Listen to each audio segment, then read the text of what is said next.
Hi friends, இன்றைக்கி காளான் gravy செய்ய போகிறோம். எப்படி செய்யலான்னு பார்க்கலாம் வாங்க. அதுக்கு தேவையானது என்னென்னு பார்த்துக்கலாம்.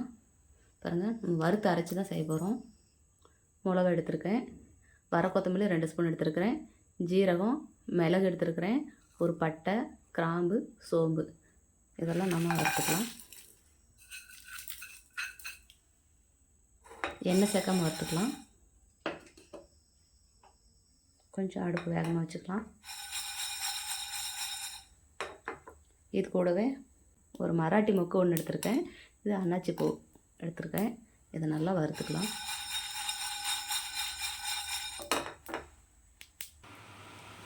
இது கூட 2 ஏலக்காய், ஜாதி பூ கொஞ்சமாக சேர்த்துக்கலாம். கொஞ்சம் ஜாதி பூ சேர்த்துக்கிட்டோம் அப்படின்னா கொஞ்சம் நல்லா மணமாக இருக்கும். அதுக்காக தான் ஜாதி பத்திரி எடுத்துருக்கேன்.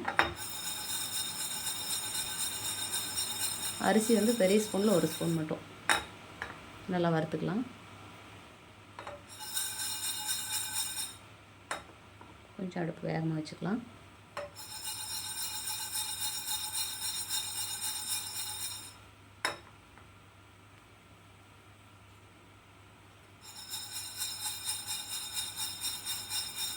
அரிசி வந்து நல்லா இந்த மாதிரி வெடித்து வரணும், அப்போ தான் நல்லாயிருக்கும்.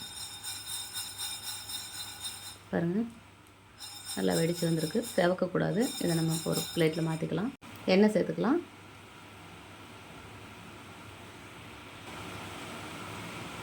கடுகு உளுத்தம் பருப்பு சேர்த்துக்கலாம். நல்லா வெளியில் மழை வருது. வெங்காயம் சேர்த்துக்கலாம்.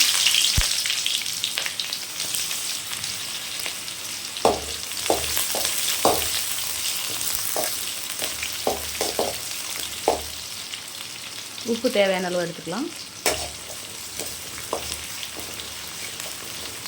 இஞ்சி பூண்டு பேஸ்ட்டு சேர்த்துக்கலாம்.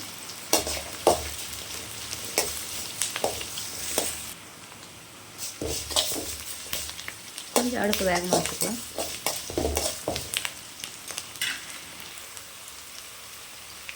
கொஞ்சமாக மஞ்சள் சேர்த்துக்கலாம்.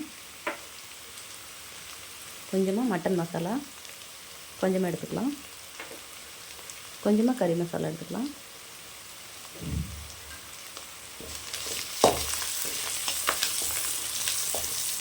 தக்காளி ஒரே ஒரு தக்காளி எடுத்துக்கலாம்.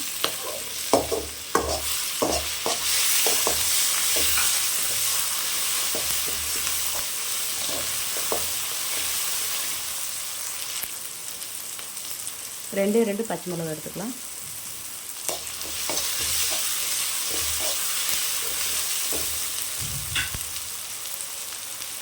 பாருங்கள், காளான் க்ளீன் பண்ணி வச்சுருக்கேன். காளான் சேர்த்துக்கலாம்.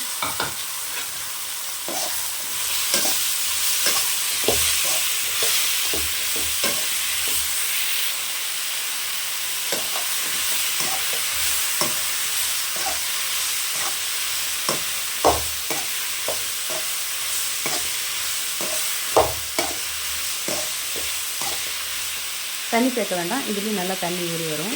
தண்ணி எதுவும் எடுத்துக்க வேண்டாம்.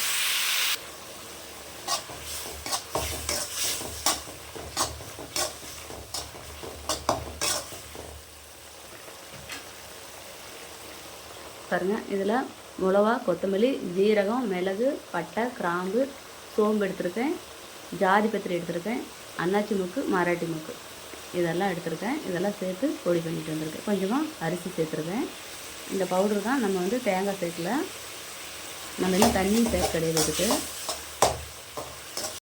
கொஞ்சமாக தண்ணி சேர்த்துக்கலாம்.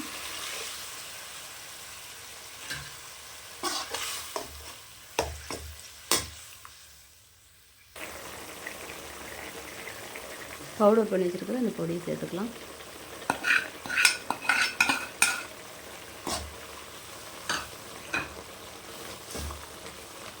பாருங்கள், நல்லா எண்ணெய் பிரிஞ்சு வந்திருக்கு. நல்லா கறி எப்படி இருக்குமோ அதே மாதிரி நல்லா மணமாக இருக்குது. நல்லா கறி சுவையே மிஞ்சிர மாட்டிருக்கு. நல்லா சாப்பாடு சுட சாதத்துக்கு செம்ம டேஸ்டியாக இருக்கும். சுட சாதம் சப்பாத்திக்கெலாம் ரொம்ப டேஸ்டியாக இருக்கும். இதே மாதிரி நீங்களும் உங்கள் வீட்டில் செஞ்சு பாருங்கள். செஞ்சு பார்த்துட்டு எப்படி இருக்குன்னு எனக்கு ஒரு கமெண்ட் பண்ணுங்கள், லைக் பண்ணுங்கள், ஷேர் பண்ணுங்கள், ஒரு சப்ஸ்கிரைப் பண்ணிடுங்க. பாருங்கள், எண்ணெய் பிரிஞ்சு வரணும், அப்போ தான் நல்லாயிருக்கும்.